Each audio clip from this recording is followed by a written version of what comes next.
Assalamu alaikum wa rahmatullahi wa barakatuh. Hey fish family, welcome back to Tabarak Aquatics. I am Ross and you're here in my fish room. It's been quite a while since I uploaded a video and shared with you guys what's going on down here in the fish room. So today what we're going to do is just take a walk around and take a look in some of my tanks. Quite frankly, I doubt if we will be able to get into every tank. I don't want to make it extra long and extra boring, but I do want to go into some detail as far as what's going on with every tank, the best that I can without stretching this video out too long. All right. So anyway, we're going to be just going through the tanks and stuff, and what's going on down here, changes that I'm making down here, and work that I got going on down here and stuff like that, and some painting I got to get done, some drywall I have to put up, some projects I have. That's what we're going to be doing today. All right. So anyway, thanks for coming along for the ride. Make sure you stay to the end. Hold tight. All right. Forgive the lighting. Like I said, the lighting is going to be bad, but this time we're going to start out in this tank here. This is a teeny tiny. This is a red gar. This is my finger next to him, so you can see how small he is, but this is a red gar, and they get really good looking when they get some size on them. They start turning really red and everything like that. Hopefully he will not disappoint. I did see some pictures and videos of what they look like when they get some size on them, and it's very rare and they look good. All right, it is a color morph. It don't come natural like that. They, you know how you do. You do the mix and cut until you get what you got. Well, anyway, this right here, my feather fin synodontis, that is another color morph that he ran and hid, but he don't realize that I'm determined to show him, so we're going to move this log out the way. I usually don't like to disturb him, but we're disturbing today because you're not going to mess up my video. You're not going to embarrass me on TV, man. Show yourself. So this is what you call a albino paradox feather fin synodontis. Very rare, very dope. Look at him. Look at him. Wait till he gets some size on him. All right? And don't bother trying to go to the fish stores trying to find him, because you won't find him in the fish store. Very, very, very dope. All right, so that's this tank here. Next, we're going to venture on over here to my severum tank. Let me back up and let you guys see this tank so when I explain to you what I'm going to do and what I got going on, you understand. All right, so I have in this tank, it's pretty overstocked. All my tanks are overstocked, but I'm going to start scaling back and make this hobby easier for me. People, you have a lot of people who, overstocked tanks are terrible, this, that, and other, blah, blah, blah. I do understand how to take care of an overstocked tank, but it do take a lot of work. And I'm trying to lighten up my workload. So what I have in here, there's a Zabrina pike. He's about the length, a little longer than the length of my hand. See how he scooted on back there when he saw me put my hand up there. I went inside this tank yesterday to vent these severums. I'm pretty certain that this one is a female, because females usually come with like that plain, you see the gill plate and the cheeks just plain looking, and as opposed to all the worming, especially all the worming on that one right there. See how all the coloration and worming on the cheeks and the gill plate, that's a male. See this super red, all that red in the cheeks and the gill plate, that's a male. This is a female. You can see absence of color and this is a female. So I'm going to, I vented them so that I can know which ones I want to keep, and I'm going to move 2 of them on. I've decided I'm going to move 2 of these severums on. I'm in love with them. I raised them since they were quarter size. They are now big as hell, bigger than my hands. They are huge. Try to give some reference there. They're huge, and they're wild caught Rio Carrera or red tiger severums. So I'm going to move two of them on. I'm going to keep my super red simply because I'm going to keep my super red. I'm going to keep my red shoulder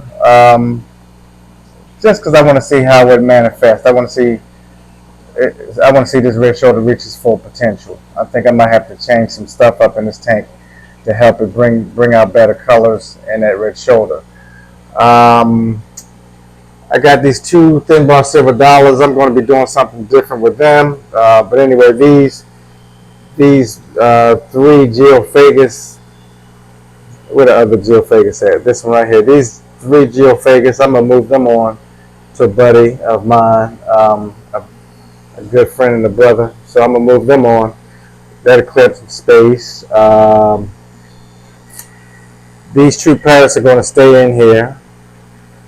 Okay, and the Zabrinda pike is going to stay until it get the appropriate size for me to move it over into the big boy tank.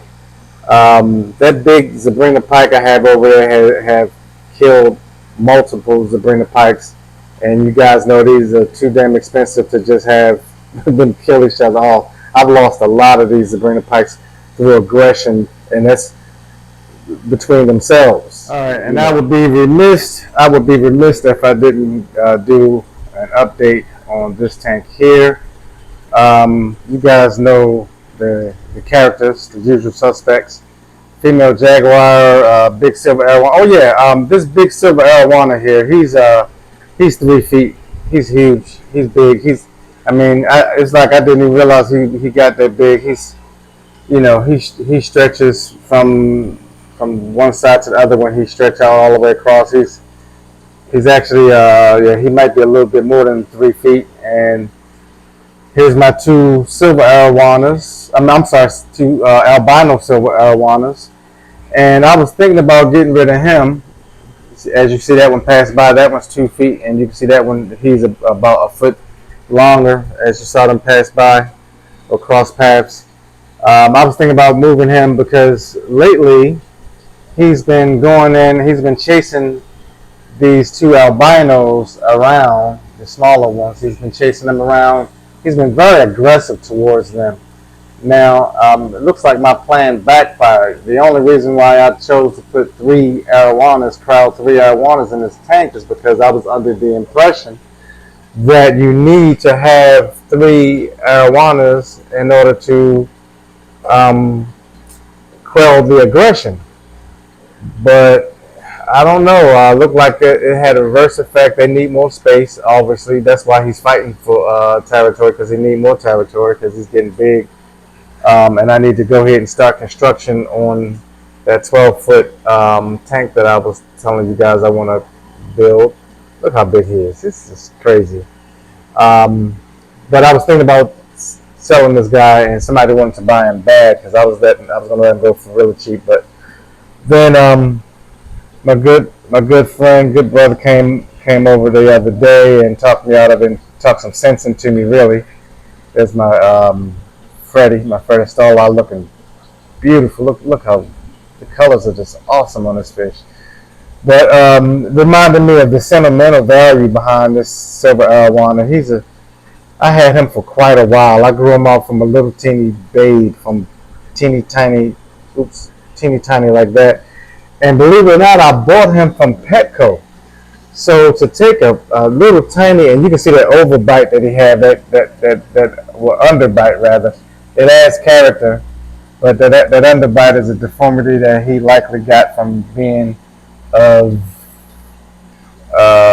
inferior stock or whatever. But he's a Petco fish. I got him from Petco and grew him out, and he's a survivor. He's been with me, since the beginning. And it's a whole lot of sentimental value in this fish. And the truth is that there's not many fish stores or places you can go to and find a silver arowana of this size. Really, a lot of people aren't even capable of growing them out at home to this size without them jumping out. So And he's a main attraction here. My good brother, he reminded me that this fish is a main attraction here at Overstocked Aquatics down here in the fish room. So I'm gonna hold on to him. Long story short, I'm gonna hold on to him. I'm not gonna move him. I love the yellow that this guy brings. I got a Lozella right here, a female Lozella, and she hangs out all the time with this male Freddie. I believe that they wish they could have some space so they can spawn. They always find each other and stick close. There's my male jaguar. I'm thinking about pulling him out and pulling out that female jaguar and putting them into my pool pond. You guys let me know what you think about that. That's almost for certain. I'm trying to make some space. I'm trying to make moves and make space. That pool pond is 1,400 gallons and got plenty of space in there. It's not, heavily stocked at all. So I think I'm going to use that as a holding tank or, something like that until I build my big tank. There's one of my ornate Bishers or Bashirs. And you see my Datnos back there. They still like to hide in the back and stuff like that until they think I'm going to feed the tank. But they're getting huge. You see how big that guy is back there? Now, they hide in the back mostly because that fish right there, that female Jaffarum, she bullies them. I think she bullies them simply because she knows that they can't fight. They're big as hell. They're predators that swallow something, but they can't fight. They don't have any teeth and they can't fight. So she goes over there and she picks with the only fish that she knows she can pick with. And I really want to get her out of there just because I want them guys to be peaceful. I want them to be stable, the colors to be stable. And I want them to come out in the open and swim out in the open in the forefront. To hell with her, So as soon as I can catch her out of there, I'm going to do something different with her. Maybe throw her in the pool pond. It's likely that she'll end up getting swallowed by Dahmer, but whatever. Either she can survive or not survive, but she's getting the hell out of here because I'm going to have peace in this tank. This tank right here, you are not going to stress those Datnos. Oh, yeah. Let me talk about the elephants in the room or in the tank. I got two.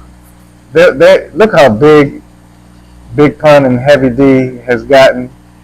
Those are my two. Move out the way. This big old red pike. These pikes are huge. Look at them, humongous. Beautiful coloration on them too.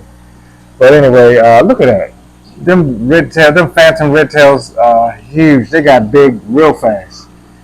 So they're almost ready to pull out of here and put into the pool pond. I just want to make sure they are, without a doubt, not going to get eaten or swallowed by Dahmer. Without a doubt. I don't even want to have a thought about it. You know what I mean? So I'm letting them get some more size. I hope they don't end up swallowing one of the tank mates in here. But I for sure, most certain, do not want to lose one of them. Okay? Because they are beautiful. They are rare. But the only reason why they're in here is just to give them a chance to grow up because they were intended on getting. I didn't purchase them until I set up that pool pond. So I'm gonna put them in there. Like I said, it's gonna be holding tank until I build the big tank, and then I decide who stays in the pool pond and who I will move over into the big gargantuous tank. I guess that's. And I cannot forget to show you guys these angelfish. These are the 7 Ultimate angelfish that I purchased. So my last video I was showing you guys these Ultimate angelfish that I unboxed, and they are doing well. See, they're not really shy. That's because they learned that when they see me that I'm likely going to put some food in here. I haven't fed them today yet, so I think I will go ahead and I'm going to go ahead and feed them on camera real fast. You guys hold tight. Let me get some food. Alright, so we're going to feed them some food. I'm going to feed them some of this stuff that I got from my boy Steve over at Scheller Aquatics. You guys make sure you check out Scheller Aquatics. Check out his channel. Check out his website. He make really good food. I'm going to go ahead and they love this stuff, this Protein Plus. And they also love these mysis. He had mysis flake. So they mysis shrimp flake. These guys love it. Let me show you how they react to this stuff. They eat really good. This is some good food. Let you guys take a look inside what it looks like. You can see little tiny bits of shrimp and black worm and stuff like that. Let's go ahead and put this in because they waiting for it. See how they react. Come on, guys, eat some of this. There you go.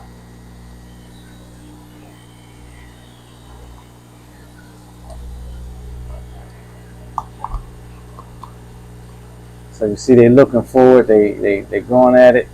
They're kind of nervous about the camera, but they can't help themselves. Look at them. They can't help themselves. They're going. They look at them. They're nervous, but they can't help themselves. They smell it. He's like, "Go ahead to the top, man. Go ahead to the top." No, you go to the top. I'm a back away from the tank because maybe me with this camera and the tank and everything making them nervous. Let me put some of these mysis flakes in there too as well. Just a little bit, just to show you guys how they react to it. All right, so I backed off. I left the camera right there, but I walked away from the camera because I do have my microphone on, so I can sit here in the chair and watch from back here and commentate. But yeah, these Ultim Angels are looking. Look how tall the dorsal fin is already. My God, these guys are going to be some stunners. These are F1s, and they're going to be some stunners. They're already stunning. I can't wait to see what they look like. But I have plans for them right now. They're in their 40 breeder, and I have a tall 125 gallon tall that I'm going to be putting them in along with my discus. So those are one of the changes that I'm going to be making, moving some tanks around, move the discus and the ultims into the 125 tall. The occupants that I have in there, I'm going to have to do something different with them or whatever you want to call it. But I'm definitely going to make the proper space and size as far as the footprint, because Ultim Angels, they get tall bodied. I want them to have a tall, a taller tank, so that's what they get. They're going to inherit their tank. So I'll show you that inshallah soon enough. But right now they're going to be in this they're going to be in this 40 gallon grow out. All right, family.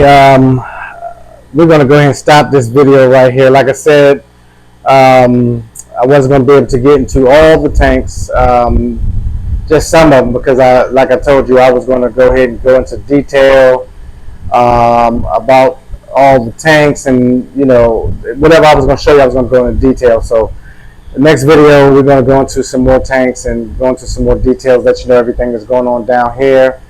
And so we're going to end this video right here. So if you haven't already subscribed, please subscribe. I would greatly appreciate your support. It do make a difference. Please subscribe. Please leave a comment. Please leave a like. All the activity that you guys create here on my channel, what it do is it get the attention, the algorithm catches the attention of the powers that be, or the YouTube that generates these videos, so that people who are looking for freshwater aquariums and content as far as caring for fish or having a fish room or whatever, YouTube will put this channel in front of them people and suggest this channel in front of them, and perhaps we can grow because hopefully you guys will look at it, new people will look at it and want to subscribe. It's free to subscribe, so please go ahead and subscribe. Please give me some action. Please go ahead and share. Anyway, thank you for coming along for the ride. I'll try not to take so long uploading videos, and next time we'll be going. What I plan on doing is having a educational or intellectual conversation as far as tanks, fish, and the fish room and stuff like that, and not just plain old show and tell. Okay, I want to reach you guys on a cerebral level. Thank you very much. Until next time, happy fish keeping. Assalamu alaikum wa rahmatullahi wa barakatuh.